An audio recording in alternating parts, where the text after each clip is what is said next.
હવે આપણે જોશું પ્રોટીનનું પરીક્ષણ. પ્રોટીનના પરીક્ષણ માટે આપણે કોષ્ટિક સોડાનું દ્રાવણ એટલે કે સોડિયમ હાઇડ્રોક્સાઇડ અને CuSO4 એટલે કે મોરચૂથુનું દ્રાવણની જરૂર પડે છે. પ્રોટીનની ચકાસણી માટે અહીંયા સૌપ્રથમ આપણે દૂધ લેશું. દૂધની અંદર હું CuSO4નું દ્રાવણ નાખ,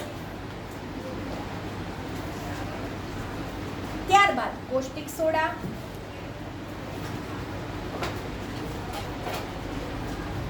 તમે જોઈ શકો છો કે તેનો રંગ છે એ જાંબુડિયો રંગ થઈ શકે છે, થઈ જાય છે, મતલબ કે દૂધની અંદર પ્રોટીન હાજર છે. આવી રીતે આપણે અહીંયા લેશું મગની દાળ લીધી છે.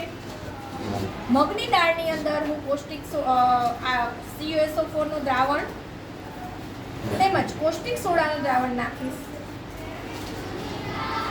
જોઈ શકો છો તમે કે જાંબુડિયો રંગ થઈ જાય છે, મતલબ કે કઠોળની અંદર પ્રોટીન હાજર હોય છે. આવી રીતે પ્રોટીનના પરીક્ષણ માટે આપણે કોષ્ટિક સોડાનું દ્રાવણ અને કોપર સલ્ફેટના દ્રાવણની મદદથી પ્રોટીનની ચકાસણી કરી શકીએ છીએ.